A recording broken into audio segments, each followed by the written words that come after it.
Good evening, January born spirits, and welcome to your karmic depth reading. In this one, we're focusing on what does your birth month have to say about your karma. What does it mean for you that you chose to be born in the first month of the year in terms of karmic program? There are a few ways for you to find out your karma, whether you go to numerology, as I did for this introduction part of today's meeting, whether you go to astrology, where you can explore the lunar nodes, the north node representing your dharma and the south node your karma, or other fields of interest that might appeal to you. But I believe that in order to get a complete view and a full understanding of your karma, it's best to take into account all these different perspectives and treat them as a whole. For these readings, I've divided the 12 months into four groups. December to January towards you. We have the youngest towards the oldest spirits, and you are the mature elders. So you are closing the fourth group, which is the group of the elders, and you are the mature elders, the oldest spirits to incarnate back to earth. I'm going to start with your numerology introduction, and in the second part, I'm going to have an oracle and tarot reading to see how the information from the numerology actually stands in the present moment of your life. How is it integrated? How does it work for you? Where are you on this karmic journey? Let's start now with your numerology report. It is said that those who come in January are the oldest and wisest souls. But this is not the happiest scenario, because we could assume that you should also know how to use or apply this wisdom. Yet here you are. You are the karmic warrants of your brothers and sisters. So you are responsible for the karma of your siblings. Consequently, it is important for an individual born in January to have brothers or sisters, at least one. Why? Because your karmic task basically is this: to help your brothers and sisters, to respect them, to be in good terms and have good connections with them. If you do not have brothers or sisters, it is best for you to help wholeheartedly someone that you consider or you see or you perceive as a brother or as a sister. You must be serving your siblings. It is necessary for you to serve your siblings. In almost all cases, it's very rare that a January born doesn't have a brother or a sister. So almost always you have a brother or sister, but the relationship between you is not a very peaceful and friendly one. And this is exactly a karmic indicator. So this is a karmic red flag. Your karmic mission is to understand your siblings, to help them because you are responsible for them. Whatever your brother or your sister commits as a mistake, the responsibility divides between you and them. So even if you are like not in any way involved with this mistake of your sibling, karmically speaking, you will pay for it too. So the more you focus on your siblings, the more you supervise them, the better you guide them, the better you teach them, the better it will be for you as well. If you put distance between you and your siblings, it won't go very well for you. You will feel it in your life. What do you get if you fulfill your karmic program? Well-being and prosperity. You won't reach any of this well-being or prosperity if you do not help your brother and sister. And for the siblings of people born in January, just if you find out, if for example you are watching this reading and you find out about this karmic death of your January born brother or sister, do not take advantage. Because, like, uh, then you will switch roles, or you will release your brother or your sister from this karmic death. Just don't take advantage of this responsibility your brother and sister has if you find out about it. And actually just work with your siblings, whatever, if you are January born or if you are siblings to January born, just work with one another, because your karma is very much related. That's why you came in the same family, and that's why you came in this dynamic. This is it, what I have for this numerology introduction. Let's switch now to the second part. And with this archetype deck, we're going to have 3 past previous lives, starting with the oldest that still influence this lifetime of yours. With the Akashic Tarot, we're going to find out more details about this 3 past life of yours. We're going to go to the karma cards to find out the major karmic task of helping your sibling. Is it related to a house, a sign, or a planet? With the Dreamweaver Oracle, we're going to see how exactly can you complete and achieve the demands of your karmic programs, programs, because you have your siblings as well, yours and your siblings. And this is going to be for the karma part of the reading. We're going to go to the dharma, to the dharmic part of the reading. With the essential oracle, we're going to find out what is it exactly that you are looking for. What are you seeking very specifically in this lifetime with this incarnation? What are you going to get when fulfilling the karmic program? And lastly, with the sacred blessings, we're going to find out which essential blessings are guiding and protecting you on your way. And now, January born spirits, oldest and wisest of them all. Let's see what are 3 past lives of yours influencing. The guide was there at the base of the deck when I started. And I was thinking, the guide. So you are a guide for your siblings. 3 past lives influencing this present lifetime as a guide for your siblings. I'm going to the biblical story of Cain and Abel. That story, so even if Adam and Eve were thrown out of the garden, true sin came to this world with the first act of taking someone's life, and it was between siblings. Let's have one last shuffle for the January born spirits and see. Okay, I'm gonna have another one because I didn't like this one. One last shuffle. Okay, for the January born spirits, something may be there with the story. 3 past lives influencing this present incarnation of yours. And we got them all at once. So let's see. This is how we got them. How should we reveal them? From up or from down? Up. Okay.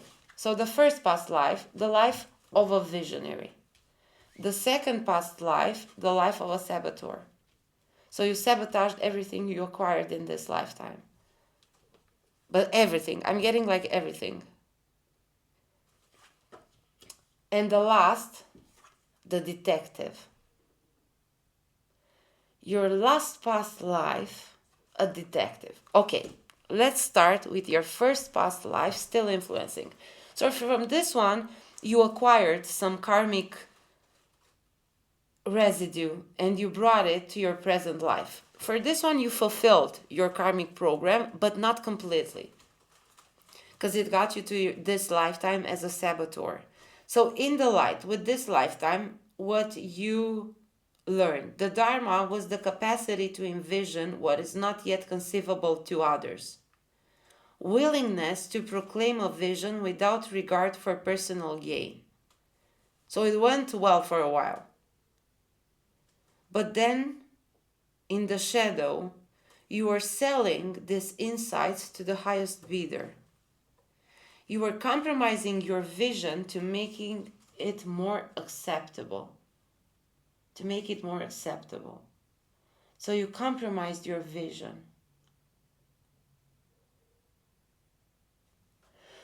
You compromised your vision. So you are one of the first spirits to come, the oldest ones, right? In this present cycle, in this present story. I'm going to the stories with titans and gods. So you are a visionary titan.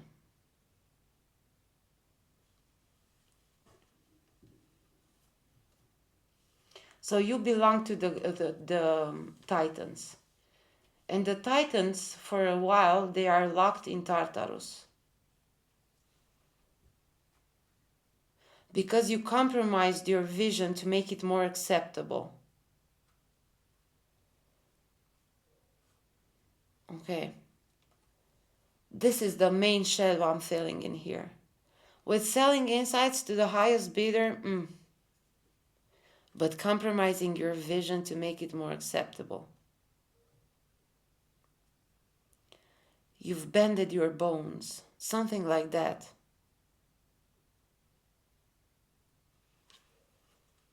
In this second past life, all of a sudden such dizziness with this one.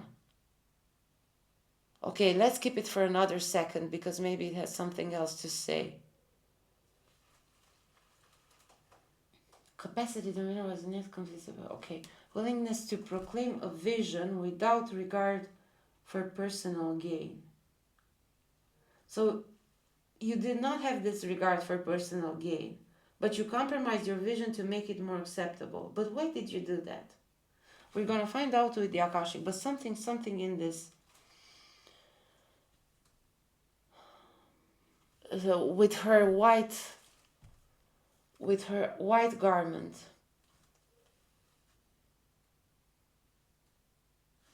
I'm not getting anything else for now from this one. We're going to see, because I think there's something left unsaid with this one, with the visionary. So from the vision, you sabotage everything. Because you compromise it to make it more acceptable, and this time you've lost the vision. So once you've lost the vision, you sabotage everything. And in this lifetime as a detective, what are you looking for? Your vision. So this archetype for the last past life, you looked for the vision again. You acquired it. So you managed to get your vision back. While you sabotaged in your second past life, you managed to get back in your last third past life. Okay, let's see in the light in here. Highlight your fear of self-empowerment. And this is why you sabotage, because you were fearful of your own power. Okay, this is what I got. That was the thing left unsaid. Okay. Highlight your fear of self-empowerment and the changes it would bring to your life. And the changes it would bring to your life. That's why you compromised it. So there was a selfish reason in there. Not just to make it more acceptable to others, but to make it more acceptable to you. And to stay away from the changes you would have went through in your life. So you had the vision and you knew what the changes would be, and you didn't want those. So it was not only about the others, but exactly, because in this lifetime you don't have only the karmic program with your siblings, you have your own, which includes this one. But okay, so this is the main, but it's not just that, because you're not only born on a birth month, you also have a birthday, you also have an astrological blueprint, the astro chart, right? That's your celestial, your heavenly body identity card. This lifetime as a saboteur in the shadow induces self-destructive behavior or the desire to undermine others. This shadow somehow in a twisted way actually help you. Because it's which I feel this very masochistic vibe in here. And it's related. So you are all spirits. You have some lives behind this visionary one. To become a visionary, you worked some lives. But you were destructive towards yourself. From this shadow, somehow, you learn to redirect some of this destructiveness towards others.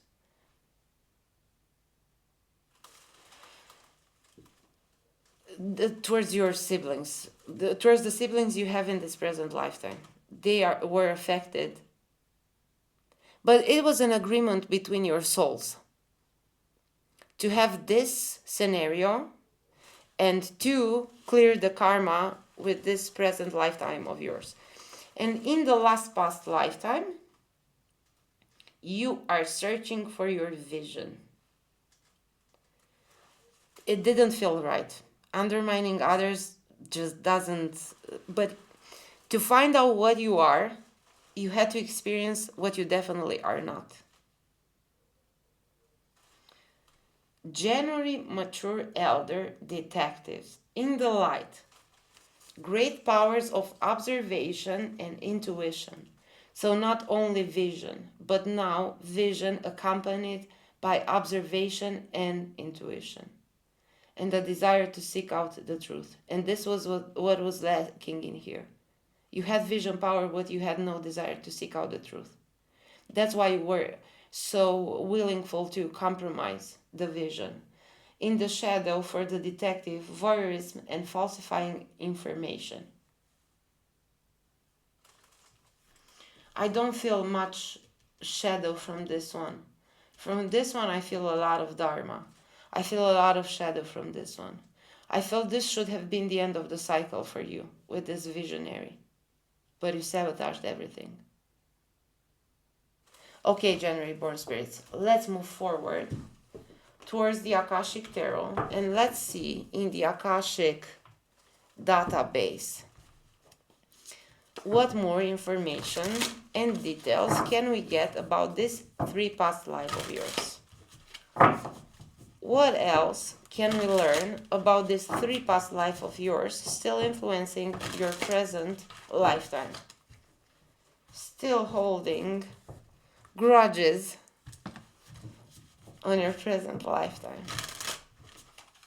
Okay, let's see. January born spirits. For the life as a visionary, what other details can we get? What does the Akashic Tarot have to say? The waterfall, the 6 of forces. So this lifetime of yours was a ritual of passage. Was a rite of passage, so you were supposed to go from Titan to God level. So it was passing from Titan level, which was a destructive archetype, to the God archetype, which was a more evolved. Not the final one, but a more evolved. Another one for this one. Why did you fail? Why did you fail in this ritual of passage? So the journey, the 7 of waters. So the journey was too emotional for you. Although you had a fated meeting with the treasure, you were not okay. So to find the treasure, to have this fated meeting with the treasure, you had to embark on this journey down the waterfall. And you didn't do that. So you had the portal in here. The portal was open, but you didn't cross. You didn't come through the portal. You didn't cross through the portal.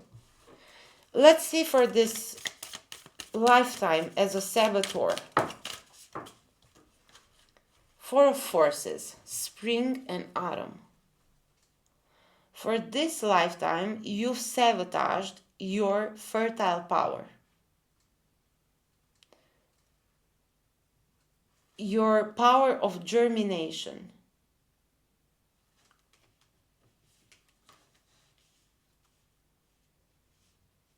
Another card in here. These flowers in spring. These flowers of spring in here. With their hue. Okay, let's see. You are on track towards will, wisdom, and mind.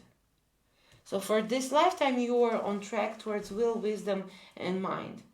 You had this fertile power for this destination, but you sabotaged it. How did you sabotage it? How is it that you sabotaged? So you were on track with will, wisdom, and mind. But what was lacking? So if you were on track with will, wisdom, and mind, what was there lacking? The garden. The inner child. Children. The inner children.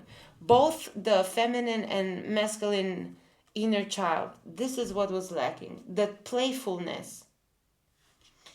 She has this magnifying glass. There you go.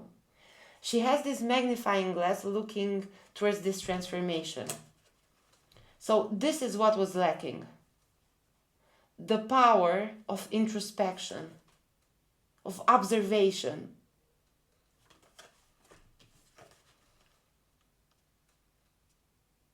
What else was there? They're missing. So the masculine nature lacked in courage, and the feminine nature lacked in power of introspection, observation, and intuition. But there was will, wisdom, and mind. Okay, now let's see with this detective last past life for January born spirits. What details can we get for the past lifetime as a the Akashic field. Now that's how you do it. If you're gonna be a detective, you better search for the Akashic field. Okay, January born spirits. I feel like saying it. This could be your final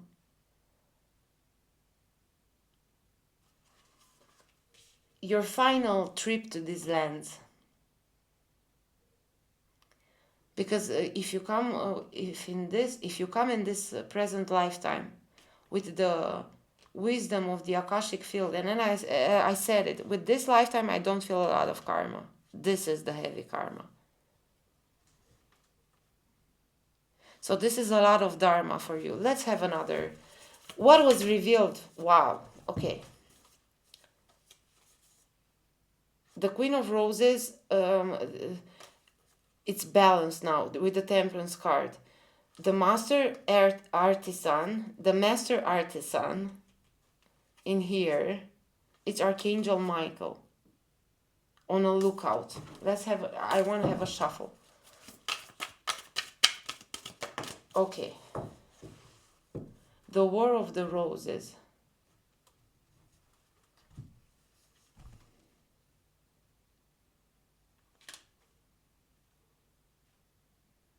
I want to have another card for this War of the Roses now. The Akashic field revealed to you the War of the Roses. So, there are 2 red roses and 1 white one. With this, so 2 red roses. The 2 red roses are the Divine Physician, the Lover's card, and the King of Keys.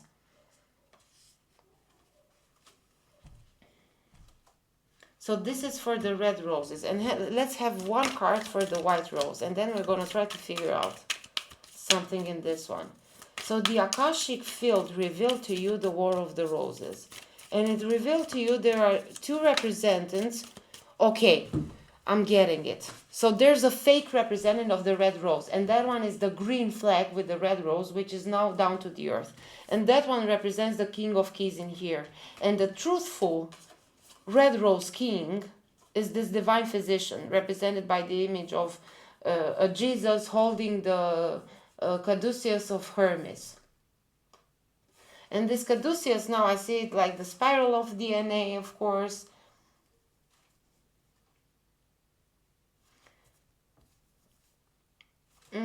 Something else in here. So the truthful king of the red rose is the yellow flag. Okay. So something with being misled in here by the truthful king of the red rose. Generally red roses born spirits. The red rose and the white rose. The red rose, it's about passion, uncontrolled, let's say, love. While the white rose, it's about purity.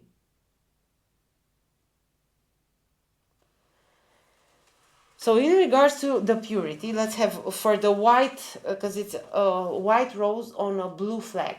For this purity rose, let's have one card. So this purity, this one card, the chess game. White, and it's a chessboard with black and white. So I feel this purity rose was clear to you.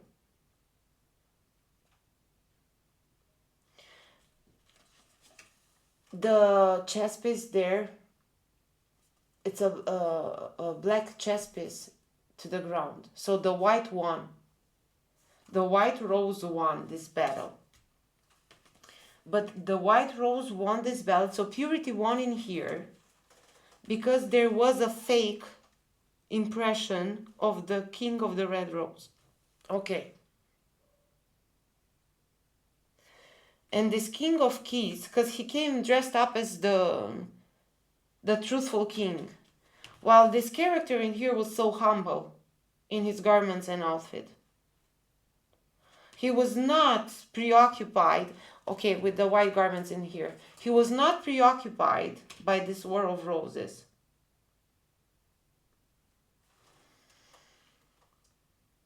And this is revealed to you in this lifetime as a detective when you find the Akashic field. When you find as a detective. And it reveals this about this life, where you didn't go to war. So you had this vision of this impersonator, of the faithful king. I feel like having another card in here. One card to explain this war of roses. So purity over passion. Purity over passion in this one.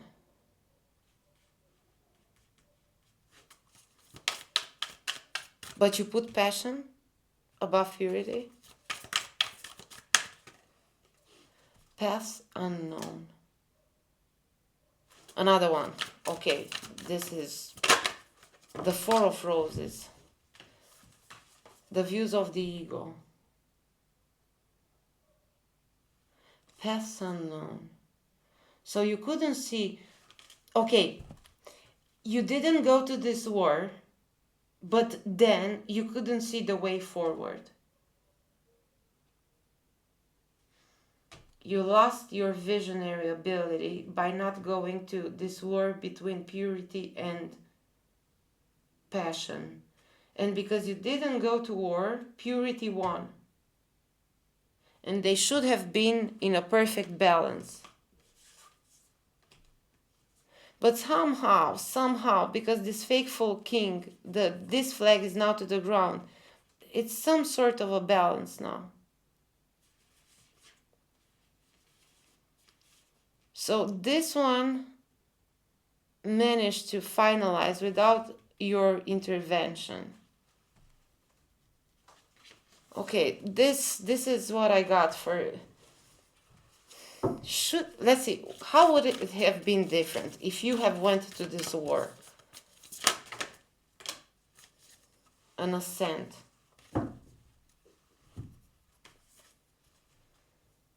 So it would have been an ascent. But what would have you been missing if you wouldn't have this alternative way that you did? So it would have been an ascent for you to go to this war. Because you have visionary powers. Okay, now I'm thinking of all those of the Trojan War. And all those characters that didn't want to go to war. First of all, Ulysses. Then the mother of Achilles. So this going to war, but those characters actually go to war. Okay, maybe war something. Work this war. Those characters finally go to. Achilles dies, as it was prophesied by his mother. That's why she didn't want him to go to war. And Ulysses, well, he returns home, but after 20 years, and the whole story with him returning as a beggar to take the pulse of the society. Okay, let's see. What would you have been missing? Because there was a reason for sure. Otherwise, it wouldn't have happened like this. What would have you missed? You would have missed the community, the Shanga. Okay, so the fact that you now have siblings and a community, a Shanga, this is how it happened. And this is why now you have to be not only responsible, but like also to look after your community, your siblings. Let's see now, January, mature elders. This karmic task of yours, is it related to a house, a sign, or a planet? What is January's karmic task? It's related to Venus. Okay, it's related to beauty, to pleasure, love, okay? To love your siblings. You cannot be responsible for someone's karma if you don't love. So no matter how conflictual and unpleasant your relationship may be in the physical, in the energetical, you cannot take responsibility for someone if at a soul level you do not love your sibling's soul. Okay, so, or to learn how to love. Cherish, enjoy, charm, art, and beauty are the way to fulfill your major karmic task. The attraction of, the pleasures from, and the good times for you come from Venus. Let's see now. How is it? Check where you have your Venus. See which house you have. Venus. Which sign? Which signs are ruled by Venus? So it's Taurus and Libra. Right? Okay.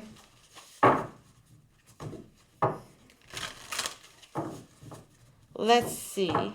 January born spirits. Maybe something with these two signs, or maybe with something being the balance of will, wisdom, and mind, and the stability with the Taurus. The stability of this community of yours on Mars.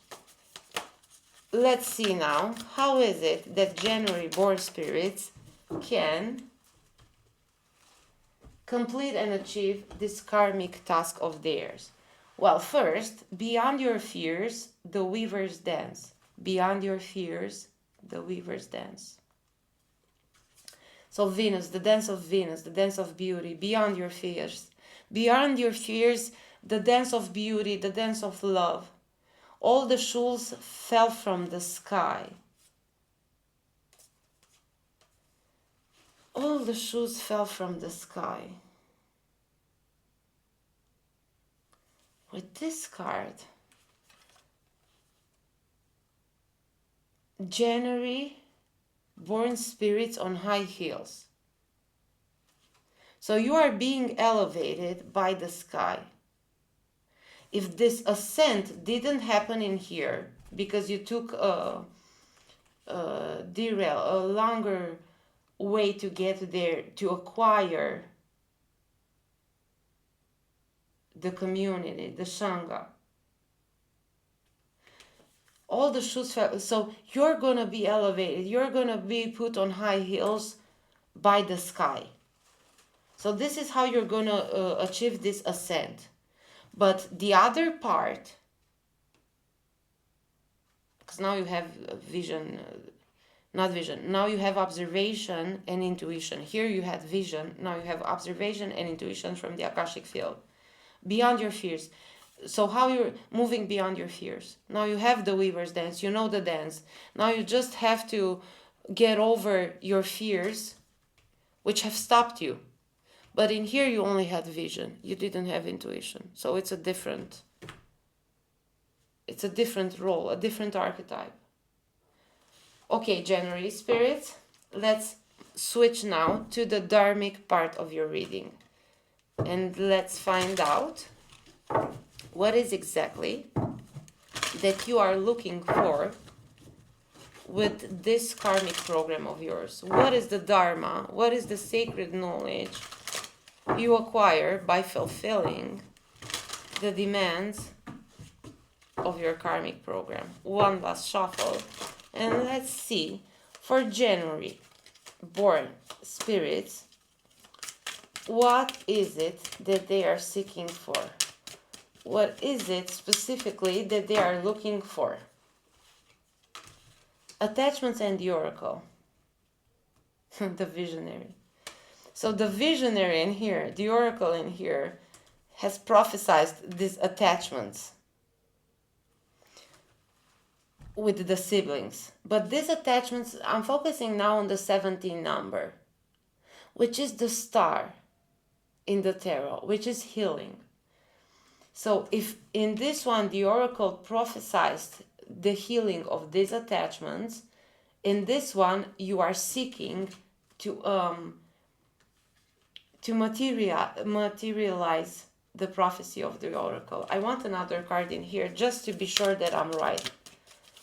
So the oracle, you are bringing the vision and the intuition into form, into physical manifestation. Spirit guide. Another one. It felt like it wanted to come. The universe, yes. So this spirit guide is the divine masculine. And this universe card with this feminine, because she has boobs, with this feminine tree of life in here. So both divine masculine and divine feminine for you old divine spirits. This is what you're seeking, to ground the wisdom of the spirit guide. And let's see what blessings, magic, what blessings are guiding you on your path to fulfilling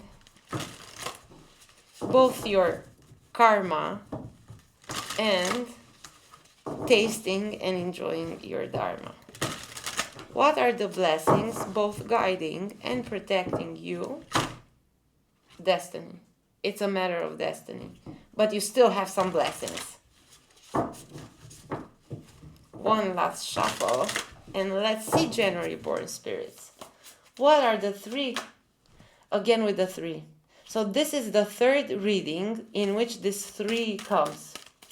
What are the blessings guiding and protecting January born spirits? So the fountain of youth, number 42. This blessing, so you've taken a sip of, okay, and with the story of Achilles.